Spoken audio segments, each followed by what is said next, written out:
Moving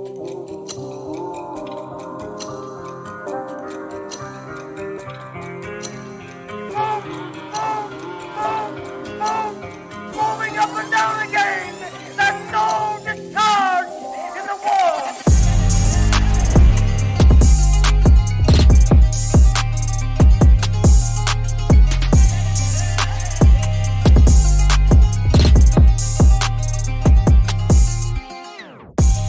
There's no discharge in the war.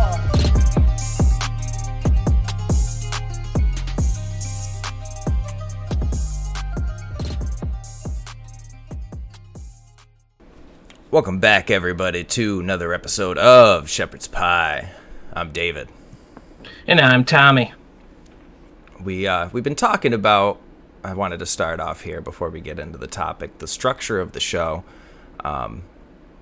This is kind of a little bit much for me. I'm still working full-time, and the video editing and uploading and social media aspect has been quite a bit for me. So I'd been considering dialing it back. I guess sound off in the comments what you think about us doing one episode, like one topicked episode a week, and then an extra Bible. So instead of Bible being every other week, we'll do Bible every week and a topic every week, and just keep it at 2 episodes a week instead of every other week having an additional episode.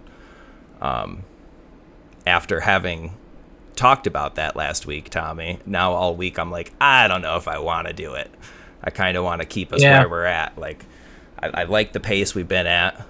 People have been actually commending us at the fact that, like, we're putting out so much content. Yeah, I've gotten that too. People have talked about how much we've already gotten out, and which, I'm like, yeah, he's burning out freaking edits and everything, but yeah, like, I like it, but at the same time, like, there's times where I feel like we're unprepared for a topic. I don't want to end up just ranting too often, but also you did make a fair point that, like, our rants kind of got into more topicked episodes instead of being, like, personal, just ranting. So, like, maybe we could just structure the way we do episodes differently, and that might help. But let us know what you guys like. A lot of times our rants end up turning into something. Yeah. You end up getting some nuggets out of it, and usually end up following some type of a path. Yeah. I mean, who wants to listen to someone rant all the time, though? Yeah. So I kind of understand that as well. I don't know what people listening, if they're hyped about the rant episodes when they see them coming up, or if they're like, if they want the actual structured one, like the WEF or whatever. Yeah, so if let us know in the comments, like, please, first of all, like, what sort of episodes do you like? Are you into the Bible episodes? Do you like our topic episodes? Do you like our rants? Do you like the ones where we get more literal and technical and have actual sources to back ourselves up, or do you want us just spewing bullshit and fucking around? Like, what flavor of episodes are you guys enjoying? And then also, like, I kind of just want to hear from our people, because it's seeming like our people that we know aren't watching our episodes. So I'm curious who is. So if you know us personally, like, sound off in the comments. I'm curious who is actually watching. And I want to know, who the heck is Shabubi? This Shabubi is, like, our number one freaking, like, apart from Beth, which now, like, best part of the team. Yeah, literally. Like, this Shabubi is, like, our number one fan right now, watching and commenting on every episode right away. I love it. It's freaking great. Beth got grafted in. Yeah, best part of the team now, and she's doing a great job. Shout out to Beth. But I think that's all I had. Today's episode is going to be about the Beast, 666 Crowley himself. Yep, the man, the myth, the legend. I don't know. It's hard to. I've gathered up some information on him. It's mostly going to be like his life, kind of how it unfolded for him, and some of the stuff that we know along the way that we've heard about him, and stuff of that nature. Dude had a lot going on. Yeah. That's one thing I do know. He had an extensive life, traveled all over the place. He had that, like, trust fund daddy's money type thing going on. Mm-hmm. Not really, but kind of. And had all these connections, like, somehow got in with all these famous or renowned people. that I believe ties back to the actual the only thing that I think really bound him to all of these kind of elite people or people of status was these secret societies. Yeah. The secret societies are kind of a thing for the people in power, for aristocrats, for people of the time. And I mean, when he was alive from, I think, 1875 to 47 or something like that. 1947. So he had kind of not too long of a life. He wrote it hard and got put away wet. We'll say that. He was born. His real name isn't even Aleister Crowley. Edward Alexander. That was a name. Yep, Edward Alexander. Like, come on, dude. Born in. I mean, Aleister's kind of dope. It is. I always dope, thought but at the Aleister same was like the time- name of a demon. Before I knew all about Aleister Crowley, I thought Aleister was another demon name. And maybe it is. I'm not sure. Yeah, he was born in England to in Royal Leamington Spa, Warwickshire. Son of Edward Crowley, and his father was a wealthy brewer and lay preacher for the Plymouth Brethren, which was a conservative evangelical Christian group. And his mom, Emily Bertha Bishop, was also a devout member of the sect, which they were very rigid, Bible-centered type people. It sounds his like father a little was bit more like a than pastor. that, though. It sounds like a society. It sounds like a group. Yeah, kind of. Like, it's I mean, a step they up were in- their own sect, Right. of like kind of worship, and they were very strict about how they enforced their like tenets. Mm-hmm. It was very biblical focused, like by the book, and the way that they lived their life really reflected that. So I mean, him growing up, you have to imagine he's a young kid, and during this time, in the 1800s, there was a huge thing going on with science. Science really started taking off. There was like a turning going on in the church and in organized religion. A lot of it was like falling away. Certain things with science were cropping up that were bringing into question different faces of actual religion. Right. So there was like this air, and occultism was in a massive resurgence all over the place. All these secret societies started popping up, and you got mystics, you've got these future tellers, stuff like that. The tarot was really big around this time, and it creates an environment. And plus, his environment at home being so strict Christian, it was just he wanted to buck it. He was just the guy. Yeah, that's how he was. He was very rebellious. His parents were super strict too, though. So like everything he did, his parents are saying like all this pleasure, all this self-seeking, like anything you're doing for yourself is evil. You got to give yourself entirely to God and sacrifice all of these things, and this pleasure that you're seeking, that's evil. And he's like, fuck that. That's the bullshit. And literally. that really is the start of this, like, do what thou wilt that he comes up with later, is that he's like, nah, fuck this God telling you to do whatever. Like, I want to do what I want. It's just like a rebellious kid. He was always rebellious, very, very rebellious from an early age. And he had this, like, intellectual curiosity, too, that would often lead him to clashing with the doctrines of his upbringing. His father's frequent absences. His father was gone all the time doing different stuff for preaching, and he was a brewer, so probably going around and doing stuff related with that. But his frequent absences to preaching and his death from cancer at 11 years old in Crowley's he died life. of tongue cancer, apparently. Which is extremely odd, right? Yeah, what the fuck is tongue cancer? Never even heard of that one. Never even heard. What are you licking, dude? Yeah. I mean, maybe it's like chewing tobacco or something. Very well could be. Very well could be. I mean, they were eating with weird things. People were like, they had like using mercury Yeah. for like treating sicknesses and whatnot. Like so he could have had something lead going on, some weird spoons. treatment. Yeah, like Victorian era was just, it was gnarly. Victorian era, especially in England, gnarly. So yeah, at 11 years old, ends up losing his dad, which was a major turning point for him. And later, Crowley described his mother as a brainless bigot. After the father died, the mom had to take over everything, and she was just as apparently just strict and not very one of thought. She just would brainless bigot. Reflecting the strained relationship that followed. So this period of grief. I got one. So he hated his mom so much he fucked a maid on her bed. Yeah, that's another dude. He was going. What was it? He had. Dude, this guy was nuts. He got caught masturbating many times by his mom. A lot of freaking stuff, and his mother regularly called him the Beast.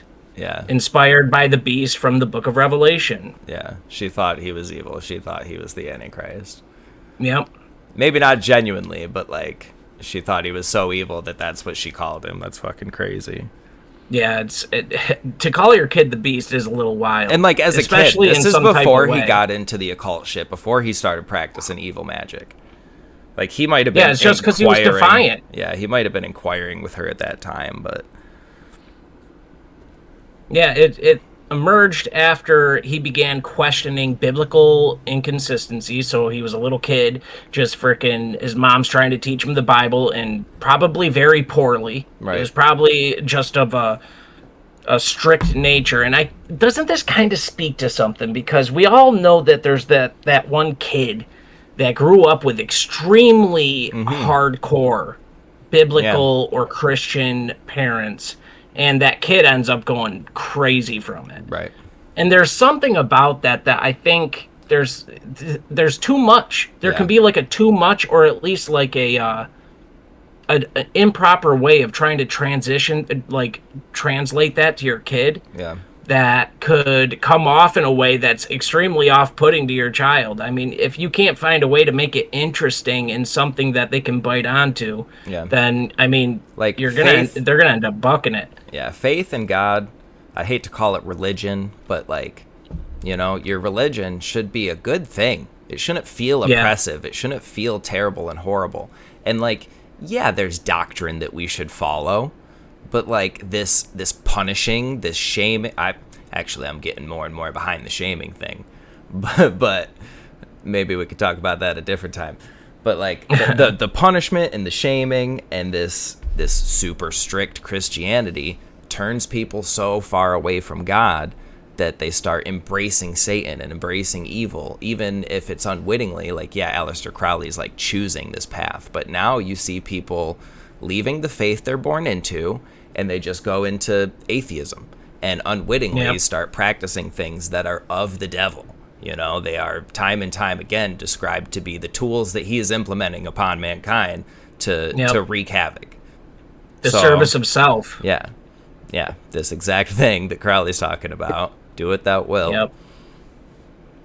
Yep. She was the brainless bigot. And that was just that's just to say, don't be a brainless bigot. Don't be an oppressive Christian. You know, actually, Christianity is about love and not judging people. In fact, because God will, you got to forgive, and Jesus taught all these things. So if you're a Christian, don't be a bigot. Don't be so fucking oppressive with your faith. Exactly. I mean, you're supposed to love each other like as if you were each other. You're not supposed to be judging, really, in that type of a capacity. We all fall short. Yeah, we want people to come to God. It feels like there's people that get like certain things in life right, or they just don't have the propensity to sin in a certain way. So they don't really show that way. But so when they see someone else who's struggling in a different area, and they somehow think that they're like either better than them or inherently different, and it's just not the case. And I think that's just a misunderstanding that has just grown, and I think it's kind of built into people. It's built into people to you want to try to do the best you can, do the best. So, and that's usually in categories. But the thing is that sin doesn't care what category it creeps in, however it wants to, however it can, Right. into a person. And just because you're good at not having premarital sex or whatever other sins, it doesn't mean that because you sin in a different way, you're better than someone who does. You think oppressing your child to the point that they flee away from God and to Satan isn't going to damn you to hell? Yeah, literally. Like, you could be perfect in every other way, but you didn't lead your child to God. You led them away. So, like, that's, I think, in my opinion, worse than, like, most other sins you could commit. Yep. So the beast, he's called the beast by his mom, referencing the book of Revelation to describe his defiance in the Christian teachings. And this label emerged after he began questioning the biblical inconsistencies and engaging in forbidden acts like smoking and masturbation. Those were the two highlighted. And ultimately rejecting his family's faith following his father's death. Aleister later embraced the nickname with pride, adopting the title The Great Beast 666 as a central part of his identity and occult persona. He viewed it as a symbol of his liberation from free religious dogma and his pursuit of spiritual enlightenment through magic and self-mastery. The magic and self-mastery theme is kind of expanded in today's world. We're seeing a lot of these like New Age teachings, New Age type spiritual movements that are popping up, and it's all based kind of off the same tenets, which is crazy. I mean, he didn't pick these up all on his own tenets from some of his from his book of Thelema that we'll talk about in a little while. He didn't pick these up himself. It's all kind of a culmination from all these other societies and magic orders that came before him. He just put them all together into kind of one thing and ran rampant with it. And it kind of permeates society even to this day. Yeah, really think about throughout this whole thing, like when he was alive, when he died, like, let's iterate again because I just looked at it and forgot. 1875 to 1947.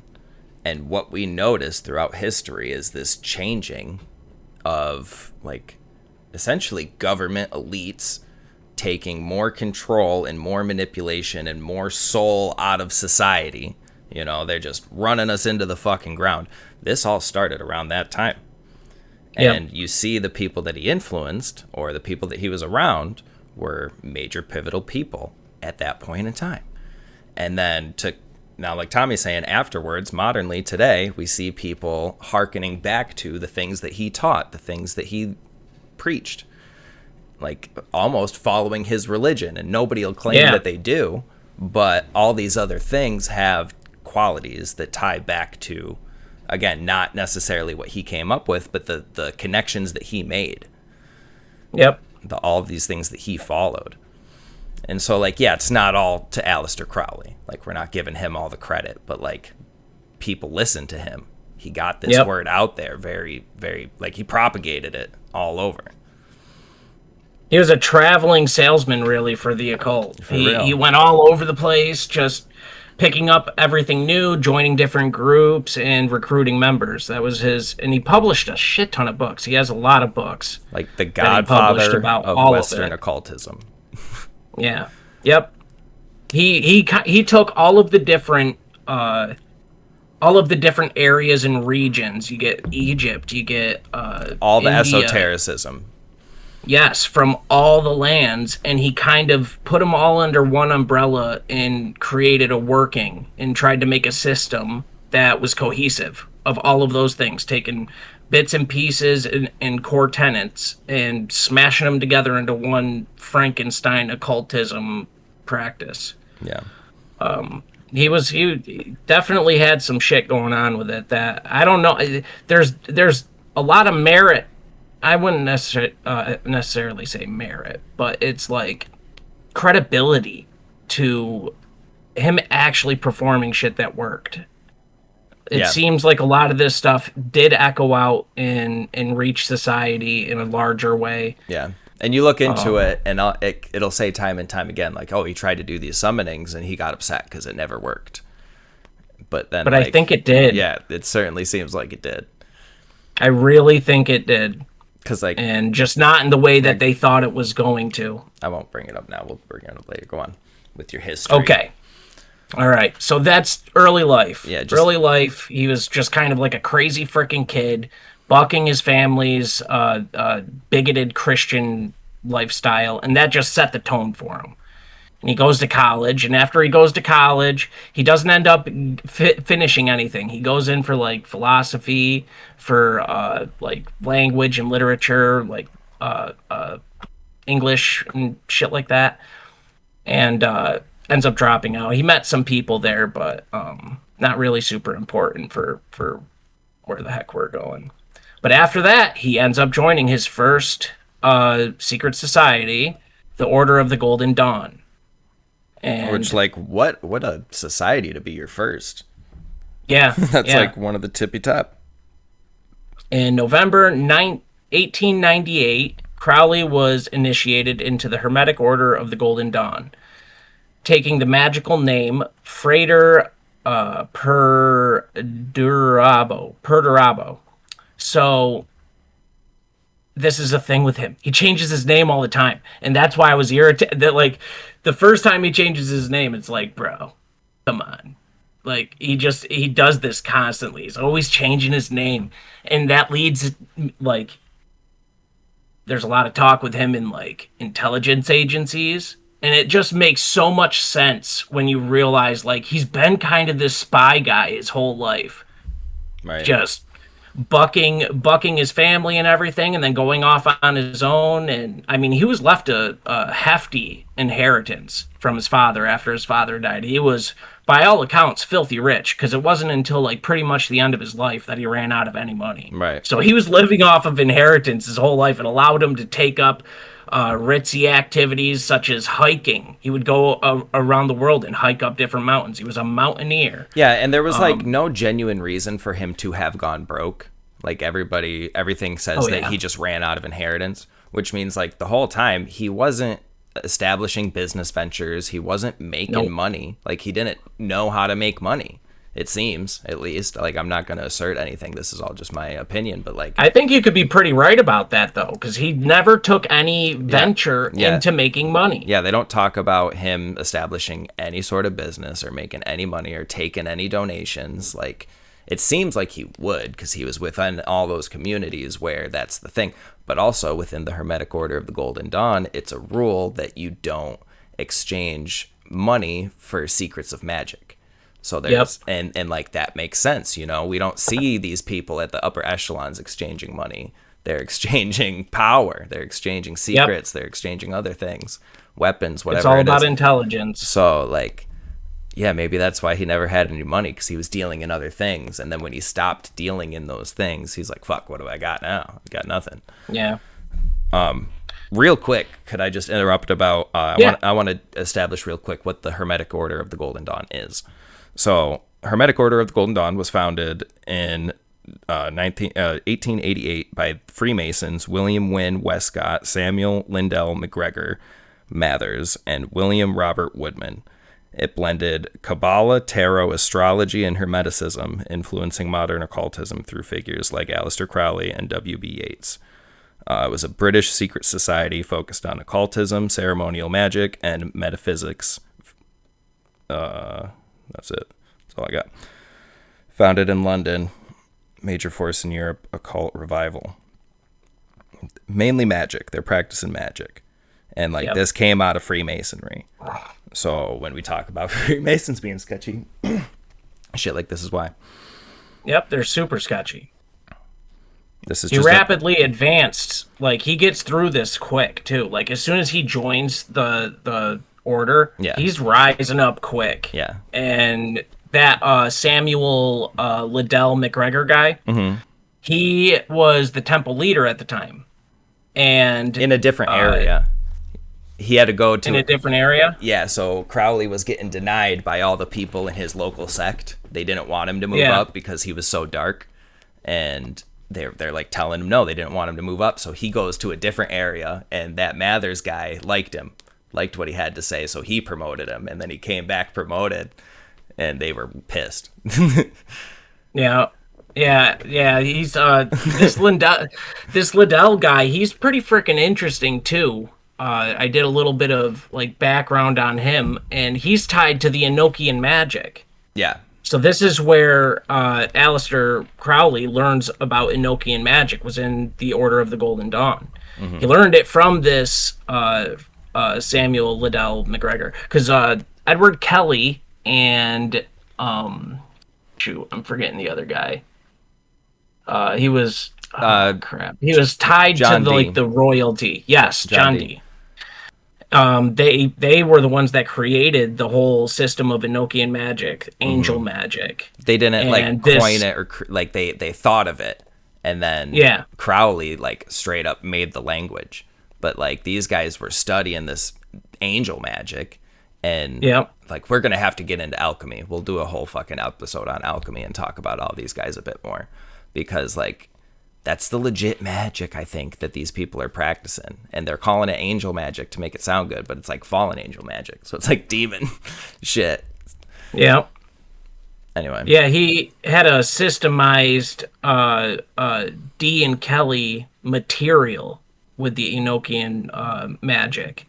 And he used that he made a curriculum out of it, this Samuel guy. Yeah. And that was the stuff that ended up, that's the exact type of stuff that Aleister Crowley was into. He was totally into these the astral and the other realm and these spirit beings, and trying to get dominion over them. That was his whole focus, was trying to be a god himself. Mm-hmm. And so in order to do that, he would have to conquer all these other major spiritual beings.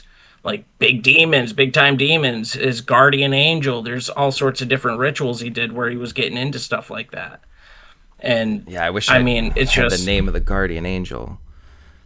Yeah, I don't have that either. I didn't go too deep into that side of it. I heard it though. But so he had this prayer. I wouldn't even want to recite it here, so I'm glad I don't know it off the top of my head.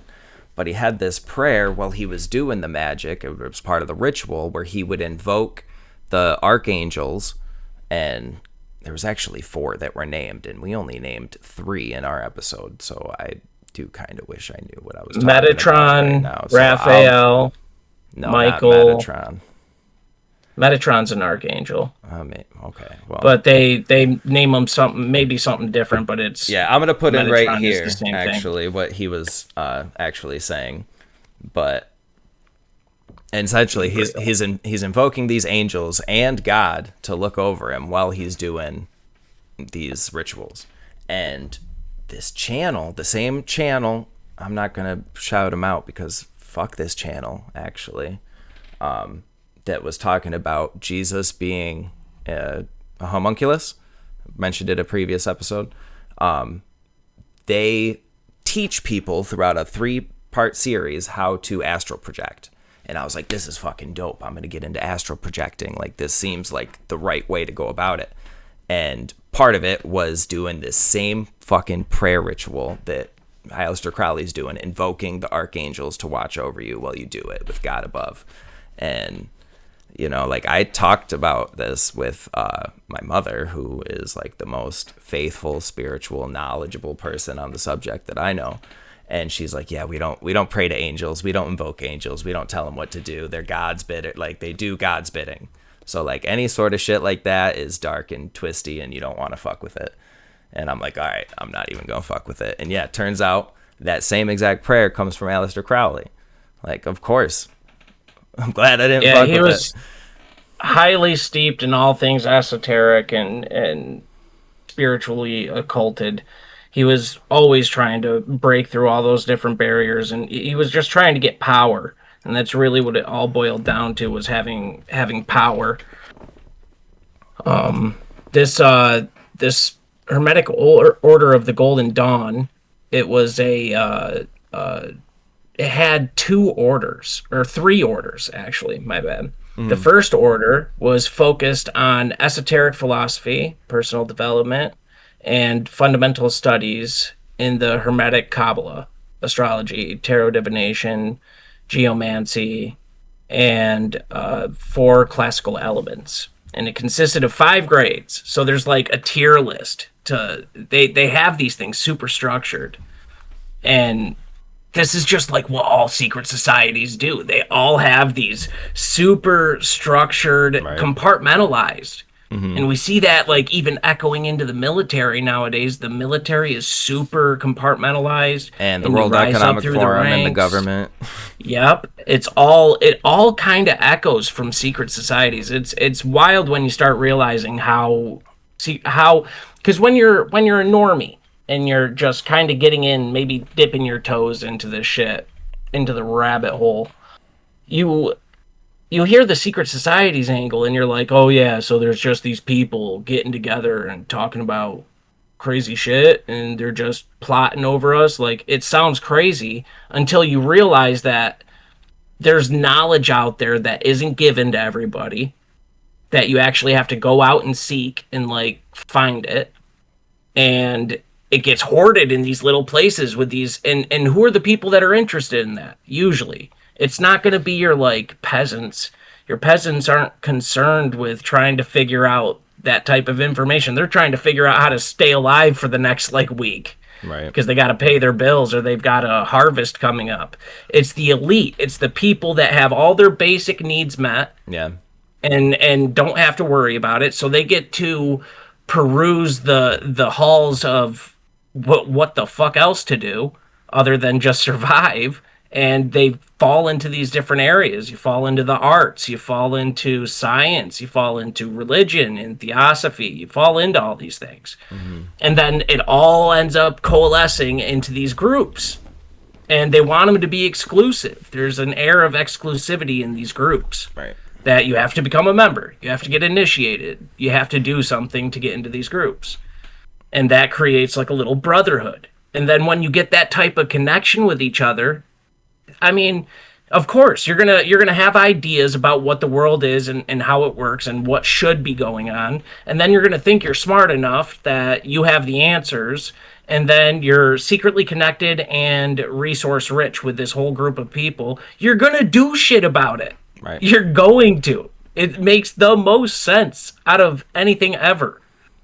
And I think that it all kind of was birthed out of this era. This era was when we had like World War I going on. And World War I is when Crowley started taking up positions in the intelligence agencies. And it, as I was saying, it makes the most sense because you get all of these aristocratic, wealthy elitists in all different places. The military, government, industry, all of the wealthy. They all go into these secret societies. So if you have a spy for an intelligence agency sitting inside these secret societies, you get the details about what's going on behind the scenes that you wouldn't normally know by just like ground level observation. You get the innards. And there was a lot of freaking stuff with him being in the intelligence agencies. I'll get into that a little bit later. Everything you just said sounds just like Epstein. Everything you said sounds just like Diddy. Everything you said sounds just like fucking everything, man. This man's whole life, it feels, was like some type of ritual to bring in this thing. And I mean, it is, because we go in after, okay, so we go into the Golden Dawn, and this kind of gives birth to his like thelema. It leads the into religion it. he created. After the Golden Dawn, he gets kicked out of the Golden Dawn because he tried to take over the temple, and they didn't want nothing of it. So they ended up kicking him out, and he ends up getting banned out of there. And when that happens, he ends up doing some traveling, and he ends up meeting his first wife in 1903. This is the advent of Miss Rose Edith Kelly, and she was his first wife. She would later play a critical role in the reception of the Book of the Law, which is the book that was channeled to him from some greater being, Aiwass. His guardian angel. It's like his Bible. Which is the foundational text of Thelema. And during their 1904 honeymoon in Cairo, that's when they did this working for this book. Yeah, so they're in Egypt. She's interesting, his wife, his first wife. Like, if you like surface level research, she doesn't seem very like assuming, but she has some shit going on with her. She's got some like supernatural adeptness. Like she's like sensitive. She does a lot of like seeing type stuff, like a seer, and channeling type stuff. She does that too. But during their honeymoon in 1904 in Cairo, she served as the seer for the Cairo working, which is what was they did a ritual. This ritual. And it was to get into contact with an entity. It was all about this coming age coming. He was trying to contact Ra. He wanted to speak to Ra. Horus, yeah. Or yeah, Horus, sorry. The son of Horus is the son of Ra, or Ra's the son of Horus? I think Horus might be the son of Ra. They're both bird sun gods. I think I think Ra's bigger. Horus is the younger one, I'm pretty sure. He's described as being young, young god. Yeah. Under the occult persona of whatever, enters a state, blah, blah, blah, blah. She sees she ends up seeing Horus, and he doesn't believe her. He's pissed off because she keeps insisting that that she saw Horus, and he's like, no fucking way, like, you weren't even trying, like, we didn't even do the thing. And she keeps insisting, so he brings her to the hieroglyphs, and he's like, point out what god you saw. And she points to Horus, and she didn't know what she was talking about. Like, she didn't know who was who, apparently. And so then he bought it, and that's when he gets the word from his guardian angel, Aiwass.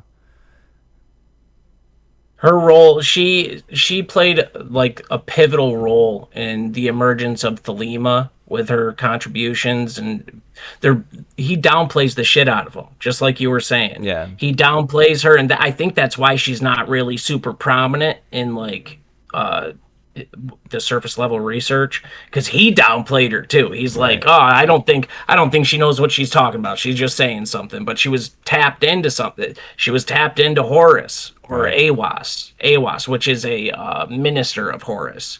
He's like a ambassador for Horus that contacted frickin' Crowley and his wife. It's freaking crazy. But throughout, I mean, their relationship was rocky after all of this, and it deteriorated. She was ended up getting into alcoholism pretty freaking bad, and her influence faded.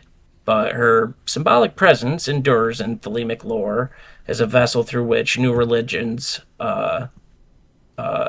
religious revelation is channeled. So she's still like, because today this doctrine is still around, Thelema, and like the OTO, these other organizations that Crowley ends up creating, and they talk about his life as if it's like some type of gospel. And she's still echoed in those small little groups in the secret, in the shadows. The Cairo Revelation, 1904. In 1904, Aleister Crowley and his wife, Rose Edith Crowley, were traveling in Cairo.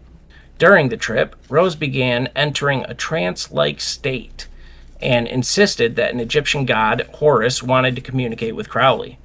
At first, he dismissed it, but after a strange incident in a museum where Rose identified a rare form of Horus Ra-Hur-Kut, Crowley became curious enough to test the experience. A few days later, Crowley claimed that at noon on April 8th, 1904, he heard a voice speaking from behind him. The voice identified itself as Aiwass, a messenger of Horus. For 3 days in a row, from noon to 1 p.m., the voice dictated a text while Crowley wrote it down, and that text became the Book of the Law. The message: the book declared that humanity had entered a new spiritual age called the Aeon of Horus, and introduced its central law. Do what thou wilt shall be the whole of the law. Crowley interpreted this to mean that every person has a true will of their own, deeper life purpose, and that discovering and following it is the main goal of life. This idea became the foundation of his religion, Thelema. Now, the mystery: Crowley never fully explained the source of the voice. He suggested several possibilities: supernatural intelligence, his own higher consciousness, or something beyond human understanding. But whatever the source, those 3 hours over 3 days in Cairo became the event that Crowley believed marked the beginning of a new spiritual era. So this spiritual era that he's talking about, we're going into the Aeon of Horus. And in these aeons, let me see if I can find it super quick. These aeons are kind of crazy. So the voice, 3 days of dictation, message, the new age. I'm gonna just let you find it and cut all this out. All right, so here we go. So, the cosmic story of the aeons: Crowley believed humanity moves through spiritual ages. He described 3 major ones. The Aeon of Isis, which is the mother goddess era.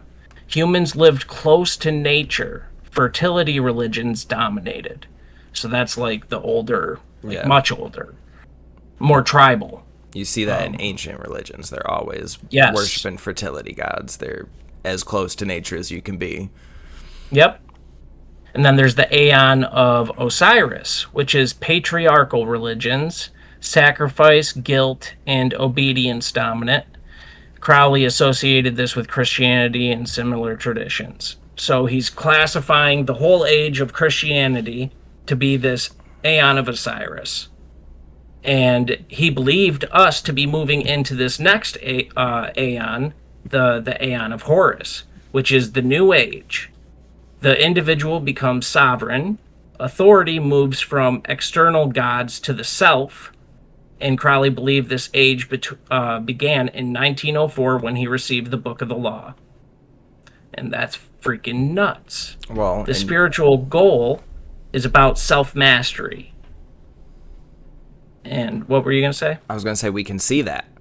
Throughout history, Yes. since then, you see this self-fulfillment. People are not self-reflecting and trying to improve for the betterment of mankind. People are not sacrificing themselves or what they have for anybody else. It's all about yourself and self-improvement. Yep. That's the wealthy. That's the 1% that everybody hates. That's the trans community. You know, do what you feel instead of what's in reality. It goes to like even this whole like movement into this like feminine like energy. There's this talk amongst a lot of people, especially like occultist based people. That's another thing. There's this they were feminine cross-dressers. Yeah, they were all they would do bi. that shit all the time. There's this Aleister Crowley and feminine his like friends. goddess that's starting to take over everything now, and it's permanent. It's taken over like society at large. That's why we have this massive feminist movement that's been going on over decades now. It hasn't been just like recently. Like it's coming to a point now in today, but it's been a thing that's been building pretty much ever since he did this ritual. Ever since he did these rituals, and summoned this Scarlet Woman. He thought that the Scarlet Woman was his wife, and he got disappointed by that because he thought that the ritual didn't work. But then you look at it, and it's like you look at society and you look at the future, and you're seeing that all of those things are playing out now. It feels like we are in the Age of Horus. Everybody is very self-centered. the feminine energy has taken over everything, and it's turned into this completely different age. People have really kind of shunned away from the old age, the age of Osiris, and have moved into this new one. You see it freaking everywhere. It's kind of wild. So That's funny because we were just talking about, like, you asked in the previous episode, what age do you think we're in? yeah. And I was saying like genetic age and freaking Yeah. stuff like that, but then all of a sudden here we go. Age Freaking of Crowley's Horus. been talking about this shit already. I mean, Many that was back in researchers 1904. believe- We might be going into a new age now. It could very well be. I think this is more like Revelations. Like the Yeah. thing that gained him his name and the thing that pushed him to entering everyone into the Age of Horus. It's like now we're going into that. It's Yeah. like that cycle seems to have been a quick one. Many researchers believe Thelema wasn't just a religion. It may have been a cultural blueprint for a coming social shift. That's where I stand on this. That's what we were talking about. Yes. And theory one is the religion of radical individualism.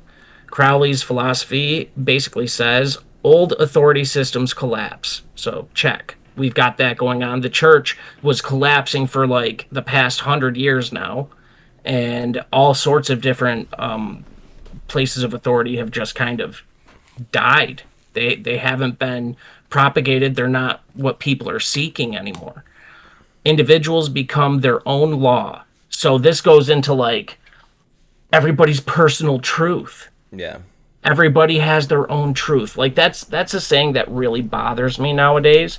Is it's like, well, that's your truth, and it's like, I try to be like go in an objective truth direction Yeah. in my life, and I feel like that should be the kind of goal of everybody. Like, of course, we're all going to have our own issues and our own journey, Yeah. but there Everybody is a truth. unique. Everybody does have their own circumstances.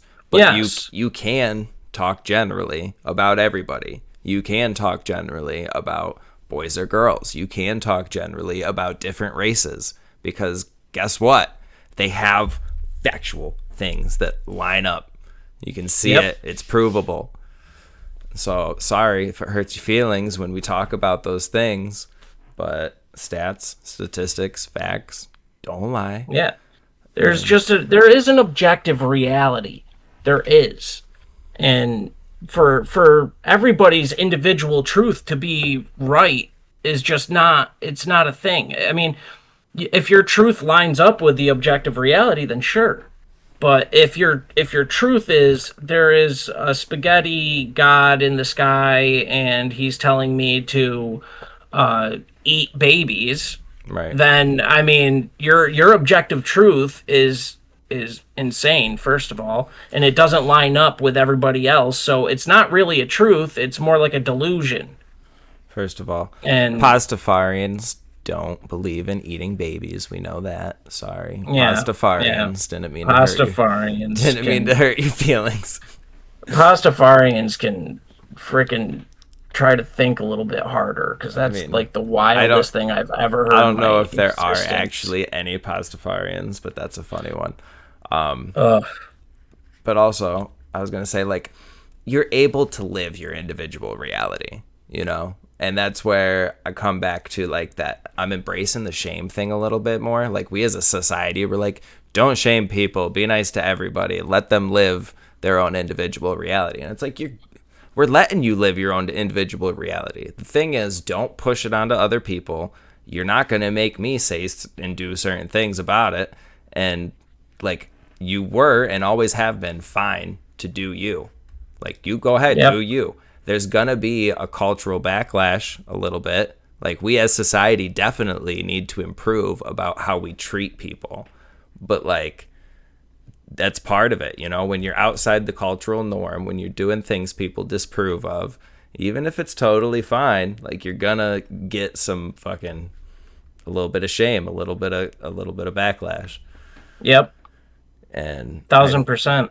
I think when people are doing things that are not fine, like where some people are pushing for maps and stuff like that, that deserves the shame. we need to be talking negatively about that. Like, all these people that are associated with Epstein, let's shame the fuck out of them, because it doesn't seem like anything else is going to happen. Like, there is something to shaming people hardcore and publicly.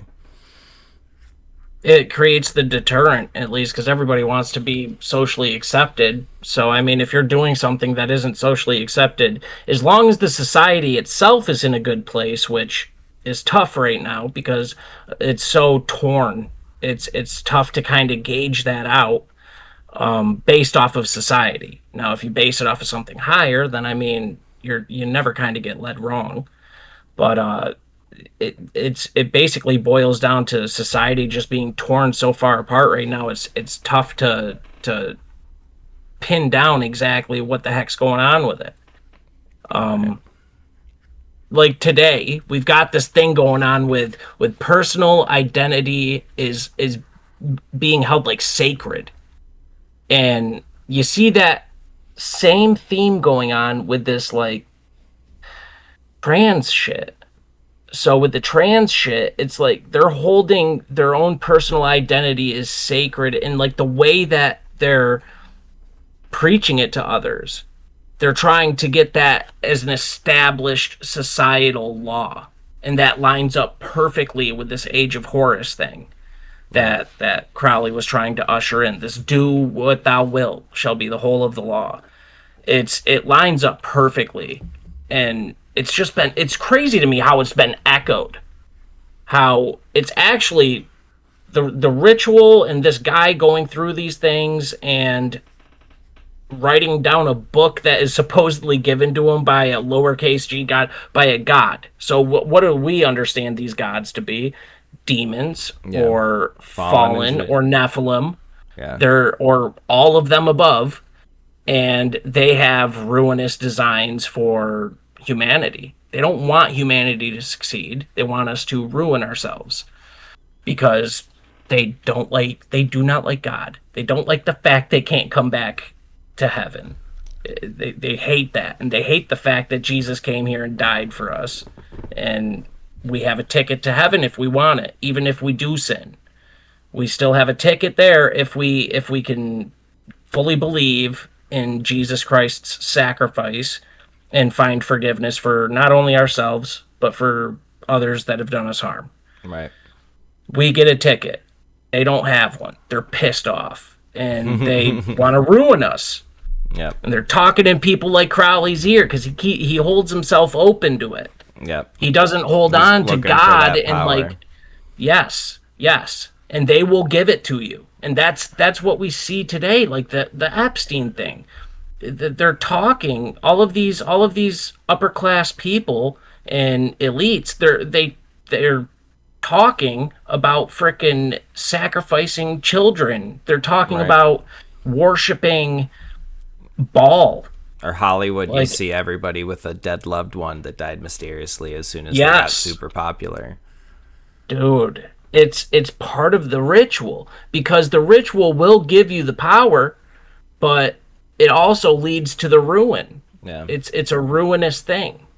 That's why and we they don't can't care. ever not do some sort of war, some sort of killing when a president takes power. Every president's got to do a little bit of killing because it's part of the sacrifice for getting that Yep. power. Getting the body count up and shed some blood for the old gods. It's freaking insane. Absolutely insane. Thelema. We just went through Thelema. So like, we went through People this. are We never have going to the say they Abbey. practice Thelema, but people are practicing Thelema. Oh, 100%. Thelema is still around. It's definitely Thelema is the religion. Right. So that's the religion that he created, and that thing's still alive today. And then there's another secret society that he created kind of after the Golden Dawn. He did join other secret societies and learn a lot from them. So it's not just the Golden Dawn, but foundationally so. They're very similar. They incorporate, they don't have like a certain thing that they go hardcore into. They kind of take everything from these different sources and incorporate it into one thing. It's a different style, because a lot of these other secret societies that predated this, they would go in on like certain things, very like concrete or like one-dimensional ways of practicing magic or acquiring their information from like one nation or one people's one style. But what the OTO and what the Golden Dawn do is they go to all the different nations and all the different occult practices, and they just skim off what is the best from Right. each one and throw it into a pot and create something new. It's a whole different process. The Abbey of Thelema. This is some wild times from frickin' Crowley here. It goes on from 1920 to 1923. The idea. In 1920, Aleister Crowley moved to Cefalù and created a small spiritual commune called the Abbey of Thelema. The name came from his religion, Thelema, and from the Renaissance satire Gargantua and Pantagruel, which described a fictional abbey where the only rule was do what thou wilt. Crowley wanted the abbey to be a training center for spiritual awakening, a place where students could discover their true will. Now, what was life like there? Life at the abbey was structured around spiritual discipline. Residents followed daily routines that include meditation and yoga, ceremonial magic rituals, studying mystical texts, writing diaries to track psychological changes, sex magic practices, which were controversial even then. And Crowley believed that these practices would break down societal conditioning and reveal a person's deeper purpose. So he creates this little abbey thing in Italy. And It's just orgies and sex magic, and they were doing Yes. sacrifices. They were killing animals. There was a lady that reported people died after drinking cat blood. Yep. Like, it was gnarly. It was Dude, what they had going on was debauchery. it was at like the the most 10th level. hedonistic level, yeah. Just super hedonistic. Before Filthy. this, that the woman that he was married to originally, he had a daughter with her. And he left right he left her and the daughter. I wanted to emphasize that he had a daughter that's just boom, gone, didn't care about her. And then he's in this Crazy. place with all these people, like men and women, because they didn't care, having sex magic, and there were kids there. Like, people were having kids or already had kids, and the kids are running around naked, and the parents are running around naked, and like, it's never reported that they were doing anything to the kids, but sex rituals all the time. I'm sure the kids were involved, and like bestiality, drinking blood. They were saying drinking animal blood, but like probably drinking human blood also. Yeah, there was drugs, sex, rock and roll, Yeah. all the time, every day, all day, for 3 years, while this place was around. They were. See, this type of thing right here is what really pushes me. I always tie it back to the intelligence stuff, because in my mind, intelligence agencies are kind of the pushing factor behind culture, and they use like experimental shit. They'll push people forward that are like radical people.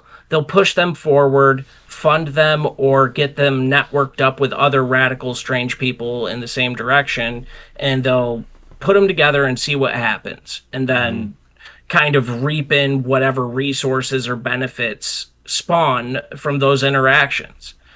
And that's kind of what ends up happening here with this Abbey of Thelema. It's like you get all these people together and in like a cult type setting. It was very culty. Yep. And you start teaching them these things, these certain principles. You guide them spiritually with different techniques such as meditation and yoga and ceremonial magic rituals. You start doing this type of stuff to people over a prolonged period of time, and you get rid of the religious aspect and like a damnation aspect. And what happens? you get this debaucherous, filthy frickin' hut that people are shitting in the corner, literally. They had this one part of the building where everybody would go in and just piss and shit, like on the floor, like crazy. on the walls. It was disgusting and putrid. And It's probably as you part were of the saying, ritual. kids running around. Yeah, literally like a filth room. Yeah. Like that holds like some type of energy that you could draw from when you're doing your Yeah, you fucking need work. the bodily fluids when you got to go get some piss and shit to do a ritual. It's right there. Oh, It's readily dude. available. Like this place was, What- in my mind, it's like hell. What It's I'm like thinking- it's like a trap house. Yeah, but more than that, I'm thinking because from what I was reading, it seems like it was known about even at the time, and people like all around thought that it was a terrible place. Yeah. But I would think that, you got powerful elite people that could sneakily get in there and enjoy themselves with, like you said, sex, drugs, rock and roll, little kids, drugs, whatever the fuck. Like, I'm sure people were Epsteining it up back at Crowley's, Yeah, probably. way back in the day. Probably. So he might have made some connections, got some people involved, like did a little bit of trading. The house That's where itself, my mind goes. Yeah, no, 100%, because it leads all back to his connections. He had a shit ton of connections from his travelings. Yeah. Like, there's a lot that's left out with the kind of face value. Yeah. He joined the general Hermetic story. Order, the Golden Dawn, and then he got kicked out. Like, Yeah. No, there's a lot But he to was that. doing shit through that whole time. This dude never stood still, and he never stopped trying to Summon uncover demons. new ways of summoning demons, acquiring power, and exercising his will on others.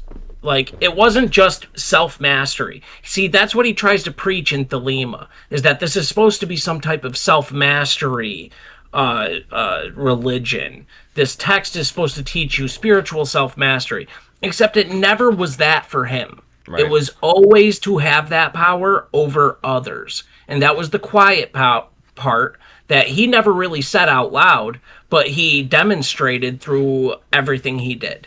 Yeah. Everything he did, he demonstrates that it's not that he wanted to have dominion over people. That's why you bring them together into a house. Yeah. You teach them all this fucked up shit, and then you make them fuck animals and each other. And dude, even people that weren't gay, he would make up a ritual where two dudes would have to bang, and he was like, "No, it's spiritual. You got to get rid of your preconceived ideas, man. And like the freaking glory hole is the bee hole, dude. Like that'll bring you straight to Horus. I'm telling you." So this voice Tommy just used reminds me that like this is where the hippie movement come from. Like the hippie people were looking up to him, like John Lennon and I forget now, somebody else around the time, David Bowie. Yep, David Bowie was huge into him. Yeah, there's a lot of celebrities that harken back to Aleister Crowley's shit. It's so wild, dude. How it's just that message of "do as thou wilt." That just saying that, and like his hedonistic lifestyle and like how he lived, and it was almost somewhat glamorous to people who were just kind of stuck in the throes of a very overplayed form of religion that was just very, very strict and harsh and judgmental. And it really just took off like wildfire after this dude just travels around, shows people some crazy shit, ties a couple of points together and makes some connections. And then all of a sudden you've got freaking people in Hollywood, in all these different halls of civilization, preaching this "do as thou wilt" thing. Yeah. It's the rituals worked. It just didn't work in a way that they thought it was going to work. It didn't. See this Babylon working ritual. Let me see if I can pull that up super quick, because this Babylon working ritual was Unbelievable. It's like, if you do what thou wilt, if you do what you want, then you're easily manipulated into doing what I want you to do. Yeah, because all I have to do is know what you want. Yeah, all I got to do is make you want it. If I can make you want what I'm selling, which is eternal damnation, you will happily line up for eternal damnation. That's a fact. You know, that's a whole fact. How easy is it to influence someone? How easy is it to manipulate someone? Now imagine if you're a fallen angel or the child of one, you're a Nephilim spirit, and you are you have an agenda. It's so much easier because you have eternal knowledge to manipulate people because you know what's in their soul. And dude, we're all being manipulated constantly by some higher shit that has some greater means, and that's the do what thou wilt. If you don't do what you want, if you do what God wants you to do, which is kind of hard to find out, you know, God's not speaking to us all directly, but there is a good book that kind of tells us what God wants us to do. You know, you're pretty safe. You do what God... you're not going to be manipulated as much. Yeah. If you know what is not what God wants you to do, you stay away from those things. You're pretty safe. It's great to live in God's will, because then you're not living in your own will. And you know, your own, like as an addict, I had to learn that my will is going to get me in trouble. And I think everybody's will is getting them in trouble. And nobody is forced to recognize it because their lives weren't as bad as ours were. Being addicts, you know, not everybody's hit a rock bottom where they've had to actually face themselves and realize that your will gets you in trouble time and time again. That is a complete fact. Like, I don't want people to have to hit bottom, though, to learn shit. There should be stuff that's just kind of, common sense, or at least, like, clearly demonstrable. Like, that you can show people, like, yeah, this is the effect of this thing. But people don't like to listen until they've already gone through it, which is just, it's wild. It's wild. You don't want people to have to go through rock bottom to kind of get some type of understanding of, my will is fucking not great. Some people just, I don't know, their will, I guess, doesn't create super bad problems in their life. At least that they understand to be a problem. And I don't know, that could just be like a Trojan horse type of thing. We all have issues. Yeah. We all have issues in one form or another. And I feel like the ignoring of those types of problems is, it doesn't do anybody any good at all. No. This Abbey place ends up getting shut down, bro. The stories of the Abbey, start spreading across Europe. The rumors include claims of drug use, orgiastic rituals, bizarre magical ceremonies, psychological breakdowns among followers. It was after the lady reported somebody died of drinking cat blood. Yep. Some were likely exaggerated by the newspapers they were eager for a scandal. But there were genuine problems. In 1923, a British follower named Raoul Loveday died after drinking contaminated water. Air quotes. Some reports say during a ritual involving a cat sacrifice. Yep. His widow blamed Crowley. The story exploded in the press, and it ends up hitting Mussolini's ear. Because now that's what time we're talking about, folks. Mussolini. Yeah. Like the Mussolini. That's why I said pay attention to the time. Yes. Frickin' Mussolini shuts it down. The scandal reached the government of Benito Mussolini. Soon after, Crowley was expelled from Italy. He was banned from Italy for having orgy and frickin' like a trap house. He was running a trap house in Italy. And the Abbey of Thelema was abandoned and quickly fell into ruin. So, and then after that, he just starts traveling Europe. He can't go back to frickin' Italy, but I feel like at that time, it's almost like the experiment concluded. You know what I'm saying? Like, that whole time feels like an experiment. Almost like how we have, like, MK Ultra shit today, or, like, different types of programs like the GATE program, stuff like this. Experiment concluded. This feels like one of the earlier forms of that, of some type of intelligence-run operation to figure shit out, gather intelligence, and see what they can do with it. Bro, so And this they just Abby, ruined people.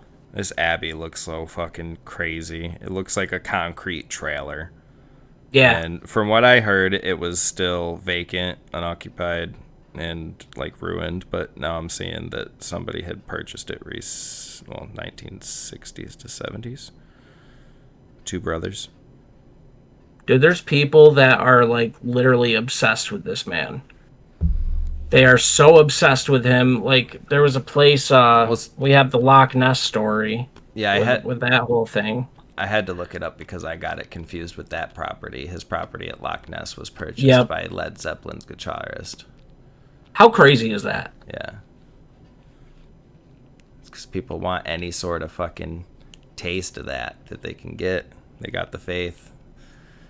They don't care. They're willing to turn away from God and work with fucking demons.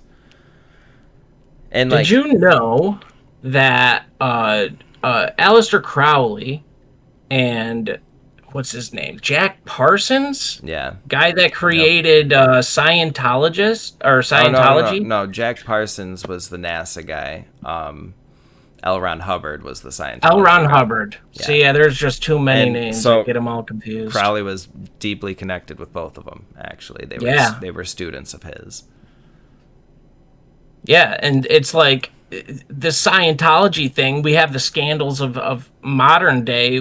I mean, well, maybe like decade or so ago now, where they were coming out saying that it was they were forcing people into crazy like sex type of rituals. They were also taking people's money. They were like extorting them to go clear and so that they were able to be part of the grander order of Scientology. Yeah. And little did anybody know they were actually connected. Like the same guy that created that was around at the same time that frickin' Crowley was around. And we've got Parsons. I think it was the daughter of the leader of Scientology, like escaped a compound, and she gave a really good story. I would recommend looking that up and listening to that. That's pretty cool. If you want to learn about Scientology, she really gives out the dirty deeds. Now, I listen, I've said it before plenty of times on the podcast, but fun fact, I listen to podcasts too, even though I create them. But the Tinfoil Hat podcast, Sam, he ends up going in hardcore on Aleister Crowley all the time. He says that if he had a time machine, he would fight Aleister Crowley. He's like, anytime, freaking, I would go fight Aleister Crowley. If I could fight anybody in history, I'm going back and fighting Aleister Crowley. Well, that's why we are doing this, is because we bring it up a lot too. Yeah. Well, I mean, he's foundational to what's so fucked up in the world. Yeah. Like these rituals he did, what he did spiritually to the world, I think it worked, and I think it echoed out, and it kind of really fucked a lot of shit up. Yeah. And who wouldn't want to fight someone that did that? You know? It was like an evil resonance that people also resonate with. So people tune up to this frequency that he put out, and it's just a damning frequency. It's a negative tone. And freaking guy he hijacked like all the negative, bundled it up, and sold it to very eager people. Yeah. People that were trying to learn, people that were they weren't solid in any type of faith. And it says that seemingly he wasn't so influential in his time, but like in after his death, people looked into what he was preaching and hearkened back to it. And like, again, not everybody's following it, but people pay homage to what he's taught. And I don't really believe that. I think he was more influential in his time. Oh, 100%. He had a shit ton of connections during his time. Yeah. He was connected up with the founder of like Jack Parsons. He's the founder of NASA, or no? No, No, that's he's just a rocket scientist. JPL, Jet Propulsion Laboratories. Yeah. He was connected to that shit. He's connected to Scientology. He's connected to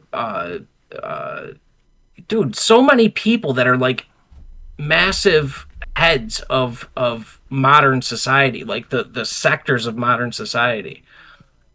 All through his OTO and just through his teachings of Thelema and these secret societies. Right. The Babylon working was another one I wanted to get into, because this Babylon working is where we get the Scarlet Woman. Yeah. This is later on. This is close to his death. But the Babylon working was a series of occult rituals performed from January to March of 1946, so a year before Crowley ends up dying. And it was done by Jack Parsons and L. Ron Hubbard. Aleister Crowley was kind of connected to it because he was the central influence to the actual working, to the actual ritual element and the magic that was used. He did not actively participate in the ritual, though, from what I have gathered.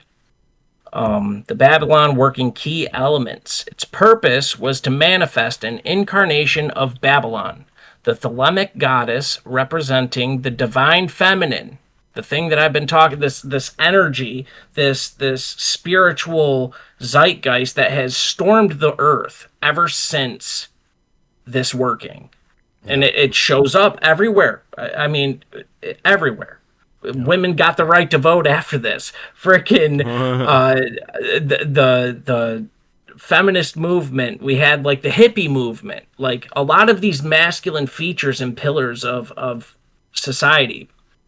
In magic, there's there's an understanding of masculine and feminine. It's not just like man and woman. They're like energies. Yeah. They're And like they blend specific. them.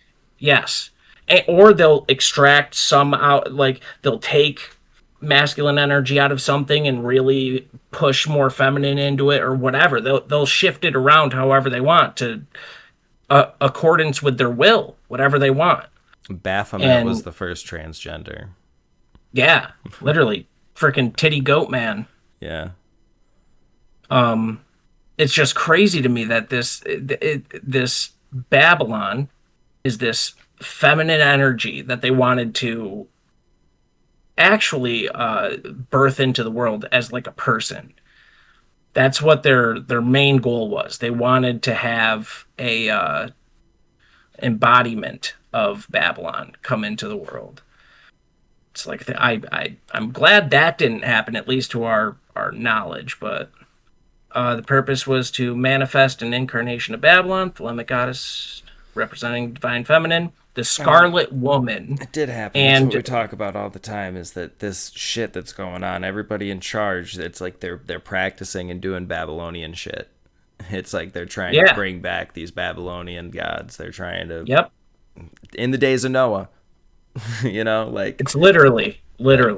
Like, what was the greatest power in the days of Noah? Like, Mesopotamia, fucking Babylon. The Tower, yes, sir. The Tower of Babel. The mother of harlots. So in Revelation, you get the whore of Babylon. Yeah.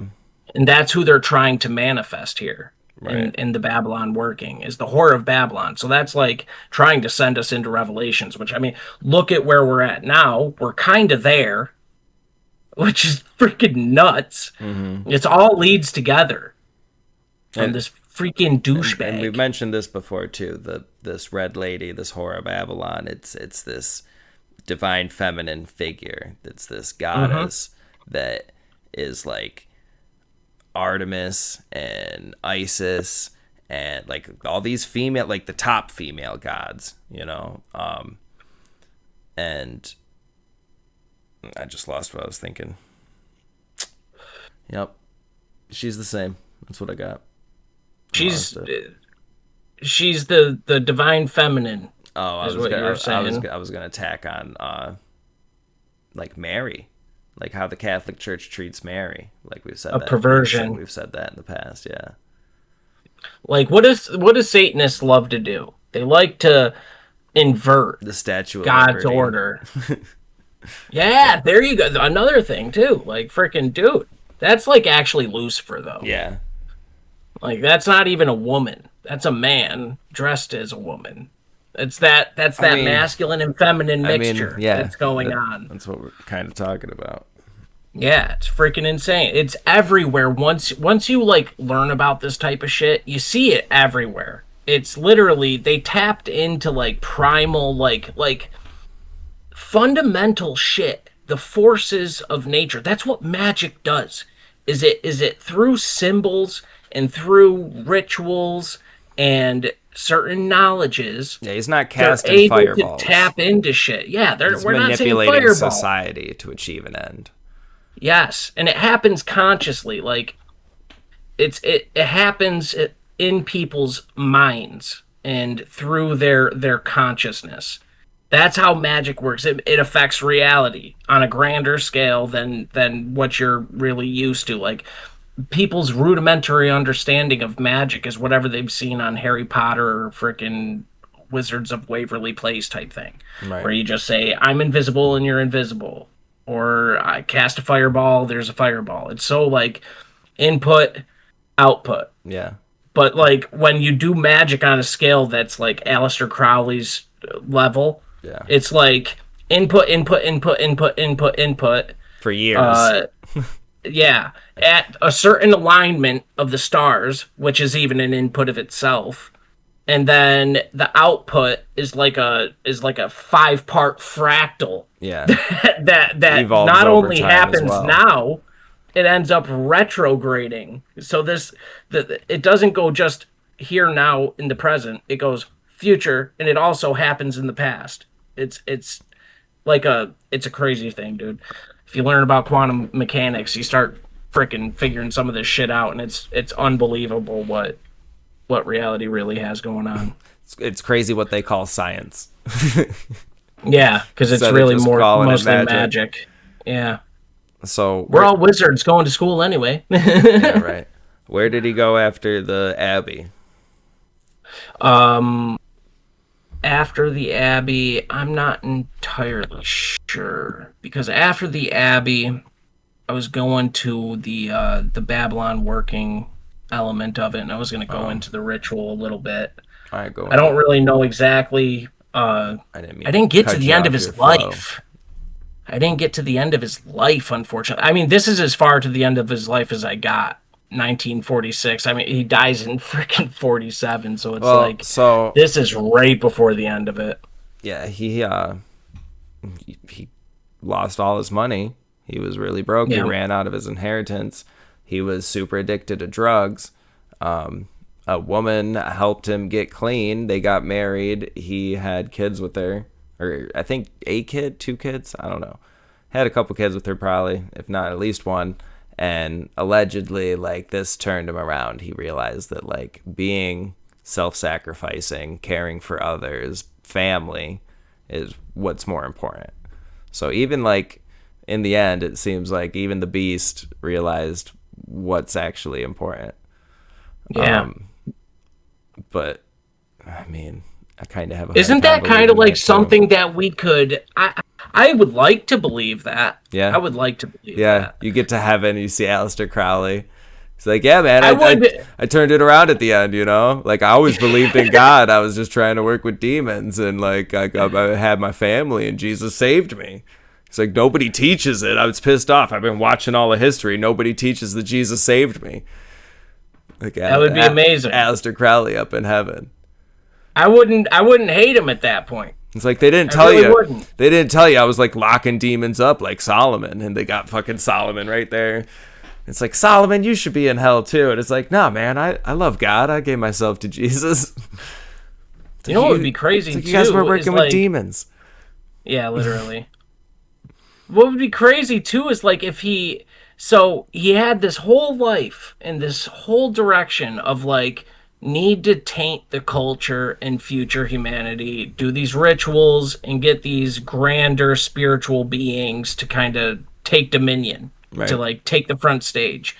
And then at the end of his life, if he's gonna switch up on that, I mean, we know he was directly tied with a lot of very powerful people. He was tied in with not only the U.S. government intelligence agency, he was also tied to British MI6 and the German frickin' Secret Service, like Nazis. He was tied in with the Nazis. Yeah, you didn't talk about that at all. Do you got anything on that? I have a little bit on that. A little bit. I gotta find it. I have so many tabs open, it's insane. But yeah, so it's like if he changes up from his original thing that they were promoting it. That's what they wanted. They wanted him to go through this like whole occultist movement and like develop these different magical teachings and systems and to kind of experiment on people through like the Abbey and these orders like the OTO and with his like books that he's written. They wanted to see how that went and they wanted to propagate that. At the end of his life, he gets clean, by all accounts should be healthier, should live a little bit longer, gets settles down, has kids, comes to the conclusion that God is God is good and that he's been doing things kind of wrong and it's not just about himself, it's actually about like family, it's about your legacy, it's about like leaving the world a better place than how you found it, it's about raising kids well and to know God. And he realizes this at the end of his life. What do you think the frickin' if he was going to do anything against that, he's like the guy that wrote this whole doctrine that is like propping up all of society like modernly now, at least with when it comes to like occultism and like spiritual movement. If he came out publicly and said anything against that or like wrote a book at the end of his life that was like, I was so wrong, it would have undone everything. Yeah, maybe. But instead, he dies from I don't know what, an I mean, overdose or maybe he did, and maybe just old age. I don't know. Maybe he did, and they got rid of it. They wiped it out because you can't have that. or they just killed his ass. They were like, he's switching on us, guys. He's switching. He's not the same guy we knew. He's not the same one that's trying to bring in demon gods to change the era. So apparently, some scholars argue that Crowley may have exaggerated his intelligence role. He likely portrayed himself as a secret agent. Concrete records are thin compared to his claims. But, like Tommy said, MI6, so he worked with British secret intelligence, Yep. apparently wrote pro-German propaganda during, of course, like World War II era. Yep. And then double agent infiltration with U.S. intelligence or propaganda Dude. networks. Double, triple fucking agent this man was. He was selling, I think that's how he was making money towards the end of his life. Is he was actually trading information with these intelligence agencies. Right. He was meeting up with very important people in the intelligence networks and selling secrets, selling information because they're all connected. All these secret societies, their members lists are almost exclusively well-known Oh, he was aristocratic type people. he's always listed as a mountaineer because he did a lot of mountain climbing. Yeah, he loved that shit when he was all throughout. That's what he started doing a lot when he first took off from home too. Is he was climbing mountains and shit. No. It was like his thing. He liked to do that. But yeah, There was one I don't know. The intelligence shit is freaking where I lean with all of it. There was one instance where I don't know if it's when he was in the war or if he was on a mountain, but he left his whole team to die. It was like a bunch of people he just let die. And some of them survived, actually, so it's super awkward. But I don't remember if it was when he was mountaineering or if he was when he was in the Secret Service, if it was like a military operation. There's so much story with this guy. It's kind of tough to keep it all straight. Right. That's why I did the thing with the notes. Because, dude, there's like a timeline that you can work from, and that's what I was doing. Is I was trying to work the timeline and then like ask the questions on each of the individual bits of the timeline, and then just kind of put it all together into like one story. But it's fucking tough. There's so much missing. Yeah, but people can look into it themselves, and I think we thoroughly, like you said, set out this foundation. Like, that's why we wanted to do this episode, because we reference this a lot, and we just want people to know who the fuck we're talking about, why we reference him so much, and what the connection is with this guy and all of these things.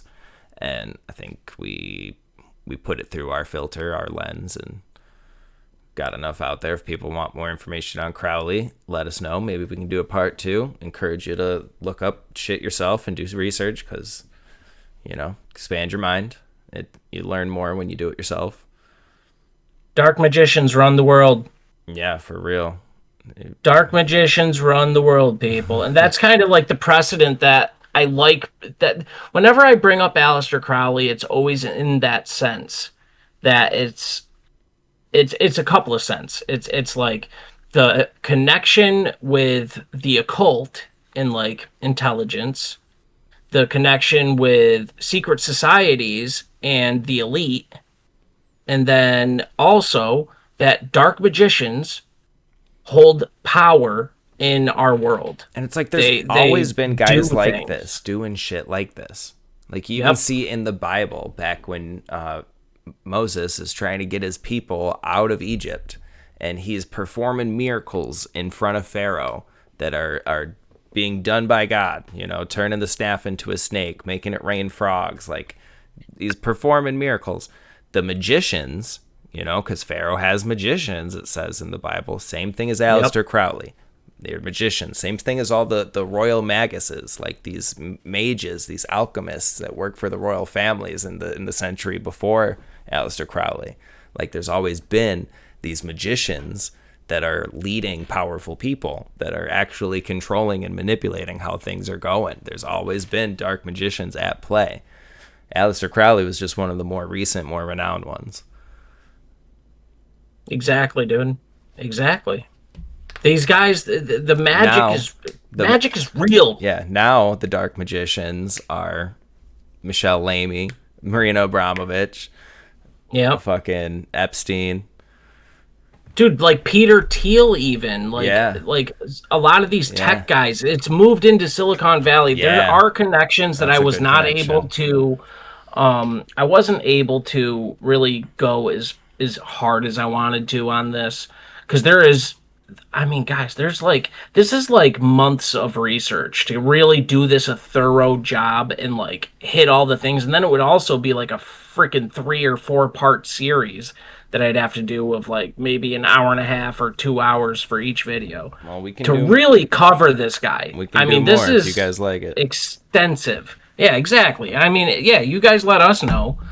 But he's got way too much going on, this guy. And there's also a lot of like stuff that it ties into.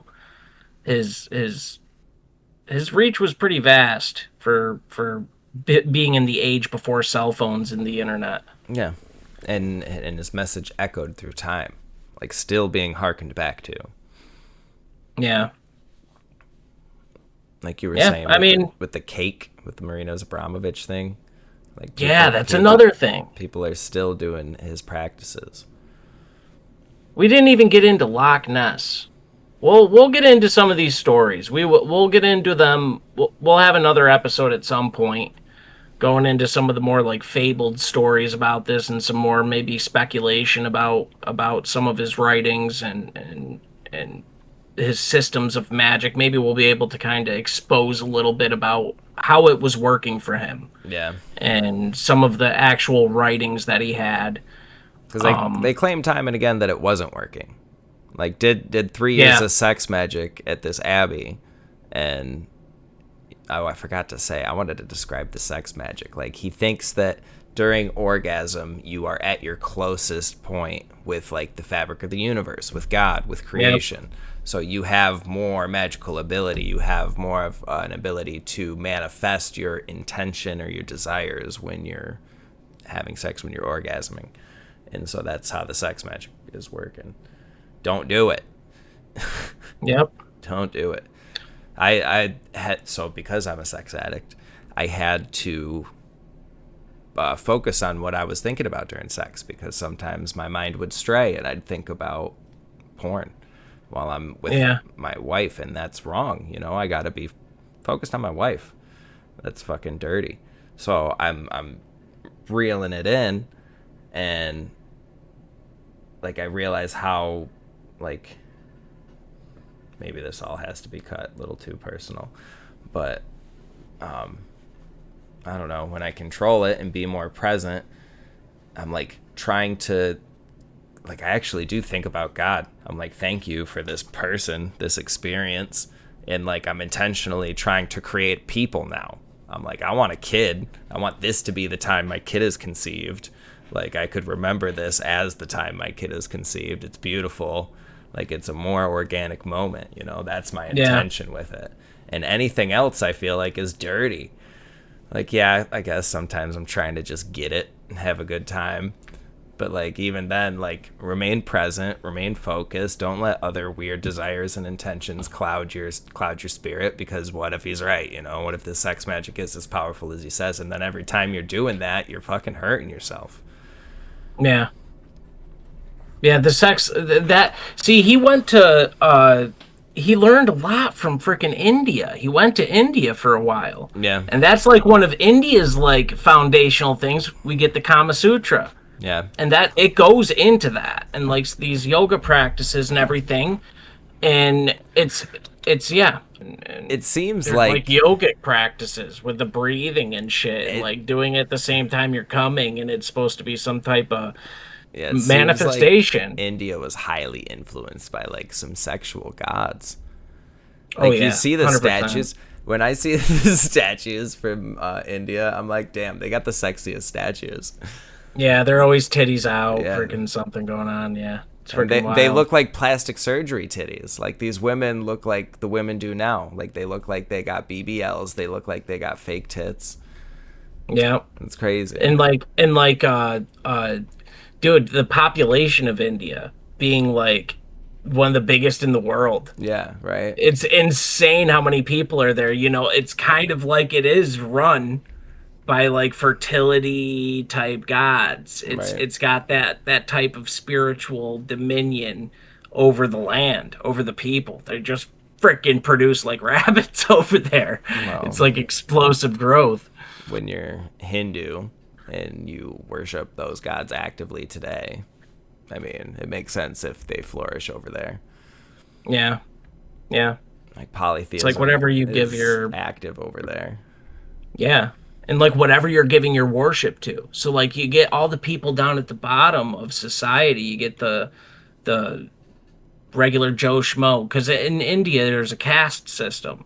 Yeah. So the lower caste, I mean, they're dealing with whatever issues they're dealing with on a daily basis. So say they need to have kids. They're going to be praying to fertility gods. They're going to be doing all these like dude, they have an extensive pantheon. Yeah. for their polytheism type shit. They have so many gods, like thousands.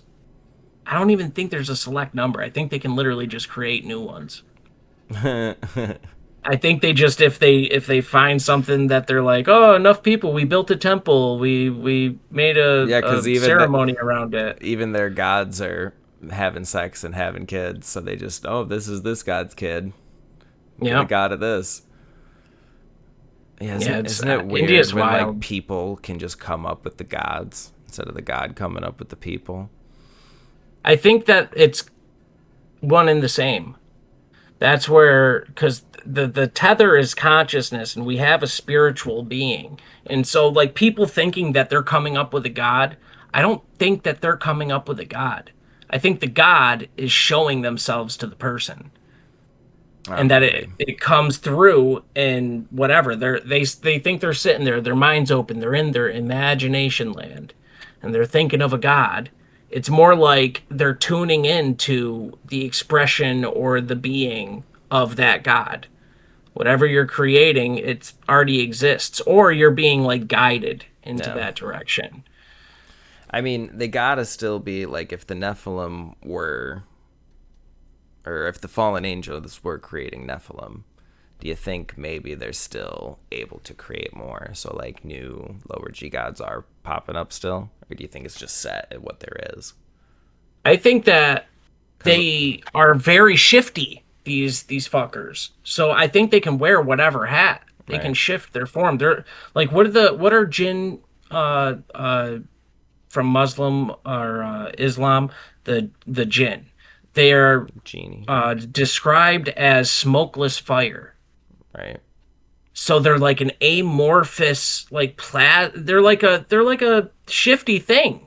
Yeah. And even in the Bible, they're talked about as like they're shadowy. Right. They can do whatever they want. Same thing with like angels. Angels can kind of appear to you in whatever form. And like, even if it's spirit, not breeding with man and creating Nephilim, like there's stories of lower G gods just like eating their own flesh to create offspring. Yeah. And then you get like Legion. Yeah. Like that is one demon, but it's many. Like Naraku from fucking Inuyasha. Yeah. All right, we're spiraling. We're getting off on a tangent. That was Aleister Crowley, folks. Yes, sir. I gotta fucking... Yeah, we'll have more to get into with it. I really want to. I gotta get it more organized, and I gotta find the actual sources for information, because doing preliminary research does not yield the results that I really want. Yeah, we'll get more good dirty deets for you guys, if that's what you're looking for. I encourage commenting. I encourage you to follow. Hit us up. Let us know what you like, if you enjoyed it. Please share us around. Really helps us out a lot. Understand what we're talking about. Like, this whole show is just us trying to explain what we think about the universe. Yeah. Like, setting foundation after foundation of these layers of our belief for your understanding, so that you could possibly see things the way that we do and come to Christ as we have. Like, or come to the table with what you've got and like share with us. Share, because we're always looking to expand. Like, we have our core beliefs, obviously, and those are going to be tough to change. I don't think that there's a couple of them that probably won't, but like, there's always more to add on to like the view of the world. Yeah, it's a massive place. It's insane. You can't just think you've got it all narrowed down. Like, obviously there's stuff that's left out, so incorporate. Freaking tell us, share your stories. And if you think we're wrong, tell us, like, refute us. If what I'm saying isn't irrefutable, refute it. Like, somebody told me that what we said about Zelensky was wrong. Zelensky didn't buy all that property, like I said before. Our bad. Sorry, correction here. We'll redact that information. Like, not worried to say that we're wrong. So let us know if we're fucking wrong. But come with some proof, because I know we're not really coming with a bunch of proof. I'll try to put some up where I can. I do try to do that. But we'll get better about that. You know, we are doing our due diligence. We are doing our research. But, you know, unless... At the end of the day, we're like storytellers, right, bro? Yeah. like that's what this is a big story. Yeah. And unless you like, follow, and subscribe, so that we can do this more often, allocate more time and money and attention to it, this is the kind of quality you're going to get. So, sorry. Yeah, pretty much. That's exactly. That's what I got for you guys. So, we love you. We appreciate you. Fucking stick around for the next one. We hope you enjoy. Peace. Do as God will.